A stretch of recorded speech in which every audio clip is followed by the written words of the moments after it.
Jadi teman-teman yang dirahmati Allah, kalau kita punya masalah, kita coba bangun awareness, oh Allah pengen membersihkan dosa-dosa saya nih. Terus kita berdoa, ya Allah bantu saya, ya Allah tolonglah saya, istighfar. Saya kadang-kadang ngerasa nih, kalau ada dosa, ada kesalahan, ada kekeliruan yang saya lakukan misalnya gitu, kalau saya nggak kuat istighfarnya, bentar lagi akan diuji sama Allah. Ujiannya macam-macam, alhamdulillahnya ujiannya masih ketahan. Pasti diuji sama Allah. Kalau istighfarnya nggak kuat, taubatnya tuh nggak kuat, langsung diuji sama Allah. Dan saya langsung sadar, oh benar berarti yang tadi ini lagi dihapus sama Allah nih. Perkencang lagi, perkuat lagi istighfar. Kenapa? Karena kalau istighfar kita kuat, berarti kan dosa kita dihapus dengan istighfar ya. Otomatis ujian kita durasinya berkurang. Makin kuat istighfar, makin berkurang. Kalau istighfarnya udah mantap, udah selesai, Allah cabut tuh ujian kita. Diganti dengan kebaikan. Jadi teman-teman, kita coba sadari, oh kalau Allah menguji saya, emang saya banyak dosa. Sebelum kita mencari kambing hitam, nyalahin orang lain, sebelum kita marah kepada orang lain, kadang wajar kita marah kepada orang lain gara-gara ucapannya, komennya, teks dari dia, wajar. Tapi sebelum itu, marah dulu kepada diri kita atas dosa dan kesalahan kita yang baru saja kita lakukan. Atau yang dulu kita lakuin dan belum benar-benar kita tinggalkan. Kalau kita ngerasa banyak dosa di masa lalu sebelum kita taubat, hijrah, berarti mungkin itulah alasan kenapa sekarang kita diuji setelah hijrah. Kenapa agak-agak harus jungkir balik setelah kita hijrah. Kenapa harus sedikit berdarah-darah setelah kita hijrah. Anggap aja itu untuk mengkifarat, membersihkan dosa-dosa kita yang telah lalu. Supaya apa? Supaya kalau kita pulang kepada Allah, kita pulang dalam keadaan bersih. Dan itu pasti akan menjadi orang yang paling beruntung. Daripada nanti diberesin di akhirat, mending diberesin di dunia kan. Soalnya kalau diberesin di akhirat itu lebih berat. Akhirat itu perlakuannya beda dengan di dunia. Di dunia kalau kita salah akan dibalas oleh Allah. Kalau kita belum taubat, dibalas oleh Allah sama. Tapi di akhirat ukurannya beda. Sehingga heran ya, kalau ada orang yang merasa beruntung lolos dari hukuman dunia, dia pikir dia udah lolos dari hukuman Allah. Mending dia beresin deh di dunia daripada nanti di akhir berlarut-larut. Itu bahaya banget. Kalau buat saya pribadi dan saya yakin teman-teman juga kayak gitu, gak mau ada masalah di akhirat, mending masalah di dunia aja. Tapi masalah di dunia juga kita gak mau berlarut-larut, pengen cepat dimudahin sama Allah. Caranya istighfar. Tidaklah Allah memberikan kepada kita ujian kecuali salah satu alasannya pengen menghapuskan dosa. Idza kathurat dzunubul 'abdi walam yakun lahu min amalin liyukaffiraha fabtalahu Allahu bil hazan liyukaffiraha. Kalau seorang hamba banyak dosa dan dia nggak cukup amal untuk mengkifarat dosa-dosanya, Allah akan menguji dia dengan rasa sedih, dengan rasa kecewa, dengan rasa berat, sakit hati untuk mengkifarat dosa-dosanya. Itu yang kita bangun, sehingga kalau ada masalah sama orang lain, kita memperbaiki diri dulu. Bukan sibuk dengan kesalahan dia terus menerus yang gak mau kita maafin. Misalnya ada teman kita nih, jadi clash sama kita.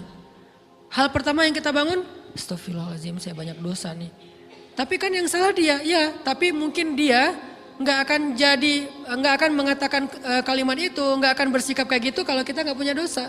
Allah sengaja mengutus dia untuk menguji kita lewat kata-katanya, lewat perilakunya, karena kita punya dosa. Jadi penyebab pertama diuji itu bukan teman kita yang salah, itu penyebab kedua. Memang dia salah dan itu harus kita akui, realistis lah. Dia salah, dia nggak pas, dia nggak bijak, dia apa. Oke, tapi yang mentakdirkan dia salah kepada kita, Allah Subhanahu Wa Taala. Kenapa Allah takdirkan gitu? Karena kita masih punya banyak dosa. Allah kirim kita ujian, bisa manusia, bisa alam, bisa dalam diri kita sendiri. Itu semuanya adalah cara Allah untuk menguji kita dan membersihkan dosa-dosa kita. Ini yang kita bangun pertama. Yang kedua, kata Nabi di dalam hadis Bukhari, "May yuridillahu bihi khairan." Yang terkenal kan yufaqihu fiddin, itu yang terkenal. Ternyata ada dua modelnya. Ada may yuridillahu bihi khairan yufaqihu fiddin. Siapa yang Allah pengen kasih dia kebaikan agama, kebaikan, Allah akan buat dia mengerti halal dan haram.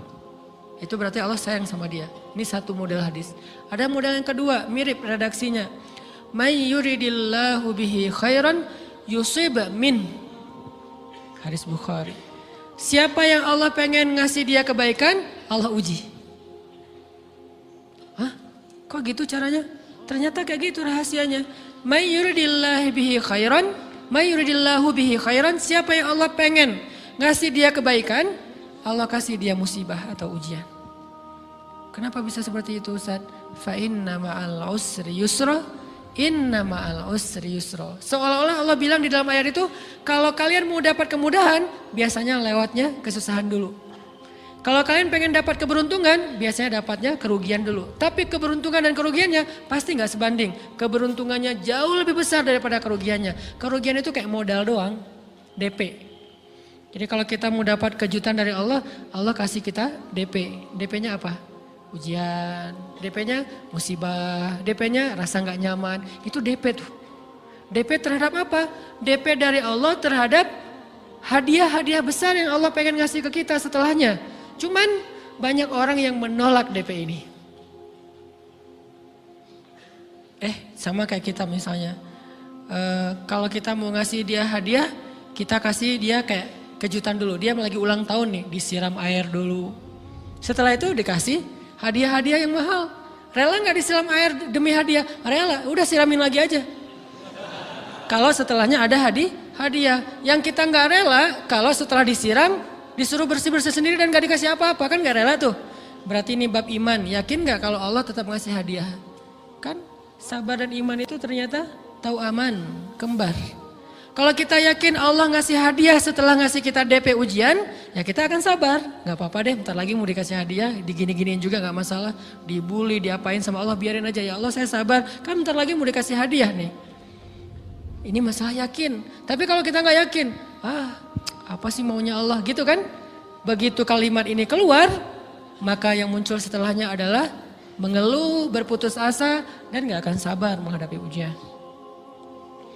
Ujian, kata Nabi, may yuridillahu bihi khairan, siapa yang Allah pengen kasih hadiah, siapa yang Allah pengen kasih kejutan, siapa yang Allah pengen kasih pertolongan, siapa yang Allah pengen kasih kebaikan, yusib min, Allah akan uji dia dulu. Ini sunnatullah, sehingga kalau kita lagi diuji, yang kita lihat jangan ujiannya, apa setelah itu. Gimana ngelihatnya Ustaz gak kelihatan? Dengan mata hati. Istafti qalbak, tanya kepada hatimu, kelihatan gak? Dengan mata hati. Gimana ngelihat dengan mata hati? Dengan iman, saya percaya Allah pasti ngasih kebaikan setelah ini. Orang Allah sendiri yang ngomong, gak ada satu huruf pun di Al-Quran yang salah. Apalagi satu ayat, apalagi dua ayat. Fa inna ma'al usri yusra, ditegesin lagi. Inna ma'al usri yusra. Tapi usr dulu, baru yusr. Dikasih kesusahan sedikit, dikasih kemudahan yang banyak. Dikasih kesusahan sedikit, dikasih kemudahan yang banyak. Ini yang kita coba bangun tajdidul iman. Bangun memperbaharui yakin. Sehingga ketika kita diuji, sedih, wajar. Mengaduh sedikit bukan mengeluh ya. Kalau mengeluh kan nyalahin Allah. Kalau ngaduh, yang namanya orang dicubit kan, itu ngaduh. Tapi kalau, apa sih maunya Allah? Nah itu ngeluh. Antara mengadu dengan mengeluh berbeda. Mengadu itu manusiawi. Sedih itu manusiawi. Air mata bahkan bukan hanya manusiawi, itu rahmat dari Allah. Orang yang gak bisa menangis itu yang bahaya. Kalau kita masih bisa menangis, berarti kita masih peka hatinya. Bukankah anak kecil paling sering menangis? Berarti hatinya peka. Siapa lagi selain anak kecil yang paling sering menangis? Cewek. Cowok itu emang gak punya perasaan, makanya jarang nangis. Cewek dikit-dikit nangis, jangan bilang, cemen banget sih nangis, cengeng apa. Enggak, karena dia perasaannya lebih peka dari kita. Itulah kenapa Allah menitipkan bayi kepada perempuan. Kalau dititipin ke laki-laki hancur. Di balik kepekaan perempuan, di balik sensitifnya perempuan, di balik perasaannya yang luar biasa, di situ Allah Subhanahu wa taala menitipkan amanah, dia yang paling baik dalam merawat bayinya. Perempuan secara umum mungkin lebih banyak bicara daripada laki-laki ya. Walaupun ada orang yang perempuan pendiam banget, ada yang gak ngomong sama sekali, misalnya diem-diem aja, ada. Tapi secara umum perempuan lebih banyak berucap daripada laki-laki. Emangnya ini kekurangan? Bukan. Ini kelebihan. kalau dia berikan itu dalam hal yang tepat. Apa yang tepat? Mendidik anak. Justru karena perempuan banyak ngomong, lebih baik dalam mendidik anak daripada laki-laki. Laki-laki itu kurang mendidik, kurang mengedukasi kepada anak dengan usia tertentu karena dia jarang memahamkan. Salah hanya marah, salah hanya ditegur. Kalau ibunya jelasin, nah gini sebelum tidur ibunya yang ceritain banyak cerita. Saya sendiri ngalamin sering mana seorang ayah sama ibu interaksi sama anak dalam bentuk verbal. Sering ibu. Jadi menangis itu rahmat dari Allah. Gak apa-apa, nangis saja. Dan itu tidak disebut mengeluh. Kamu kok nangis sih? Kan orang Islam harus sabar. Emangnya nangis dengan sabar itu bertolak belakang? Sabar tetap sabar. Ya nangis jalan aja terus nangis. Nangis apa pakai nangisnya nggak cuma nangis doang, emotikonnya juga nangis, berderai-derai gitu. Sampai air matanya menggenang gitu kan ya. Boleh lah.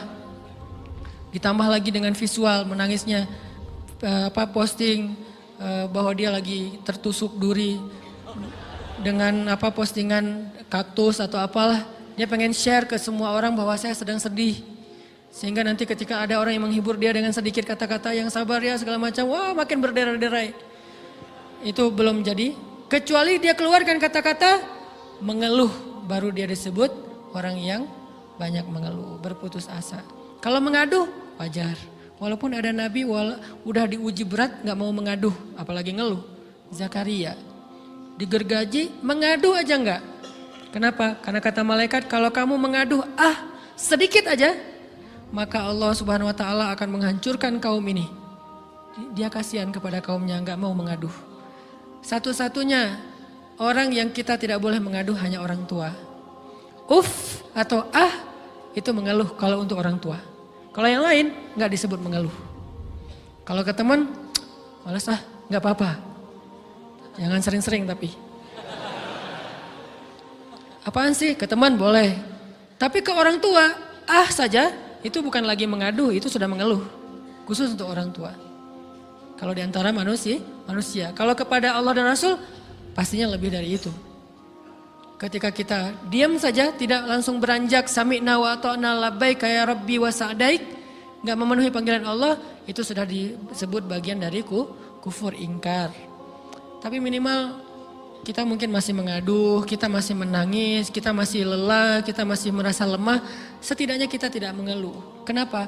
Kita percaya Allah kalau mau ngasih hadiah kepada hambanya, DP-nya itu ujian.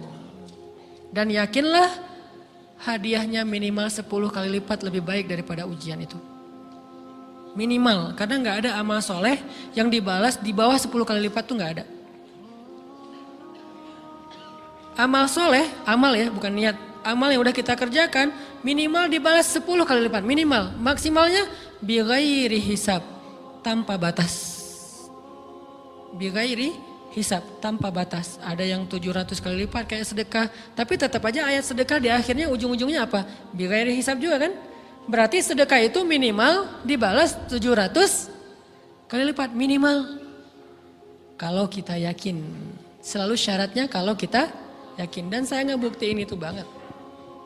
Saya pernah ngalamin lagi jalan-jalan di sebuah kota yang ada becak kayuhnya, becak sepeda gitu ya. Jalan terus saya bilang, Pak berapa ongkosnya? 20.000. Udah naik aja 20.000. Karena kita keliling-keliling kota, ternyata saya jadi kasihan sama dia 20.000. Kasihan kan 20.000 dibayar keliling kota walaupun pas mampir beberapa tempat mungkin dia dapat tips ya. Tapi saya nggak tega gitu, dia cerita tentang anaknya lagi sekolah apa segala macam, makin bikin baper kan. Pas selesai saya kasih dia 100.000. Dari 20.000 dikasih 100.000 karena kasihan. Dan saya yakin nggak mungkin sedekah itu sia-sia. Kan Nabi bersumpah kan, demi zat yang jiwaku di dalam genggamannya tidak berkurang harta karena sedekah. Demi Allah kata Nabi, nggak berkurang harta karena sedekah. Berkurang harta karena belanja? Ya. Berkurang harta karena pacaran? Banget.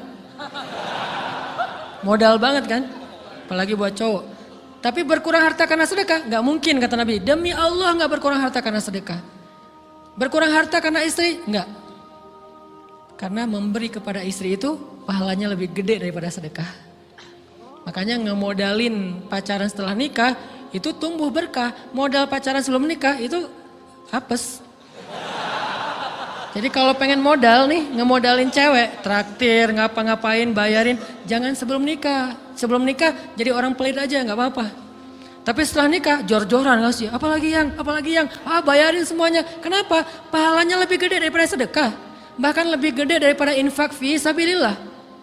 Seorang suami memberi nafkah istri, itu pahalanya terkadang lebih besar daripada kita berinfak untuk fi sabilillah, untuk korban perang. Saya heran kalau ada orang sedekahnya rajin tapi ke istrinya kikir, aneh, berarti dia nggak ngerti konsep. Padahal memberi kepada istri itu sebenarnya nggak pernah sih. 100.000 deh, karena kan kecil, saya kasih 100.000. Ternyata begitu saya kasih 100.000, dia doa. Nah ini nih pentingnya sedekah ke orang yang membutuhkan tapi nggak minta-minta, dia tulus. Dia langsung doa, ya Allah Pak, mudah-mudahan rezekinya lancar, berkah, bertambah dan segala macam, bahagia keluarganya. Doa-doa ini semuanya dikabulkan dalam hitungan hari. Pertama, bertambah bahagia rumah tangganya, dapat kecupan dari istri. Dia nganggap suami saya cowok banget sih, enggak ya satu nih. Dua, demi Allah, selang 15 jam enggak, kalau nggak salah, karena waktu itu malam, besok paginya ada orang yang ngejar-ngejar saya pengen ngasih hadiah. Ustadz, saya pengen ketemu Ustadz. Maaf, saya nggak bisa ketemu sekarang, lagi rush, lagi tight schedule, gitu-gitulah, sok-sok gaya nggak jelas gitu ya.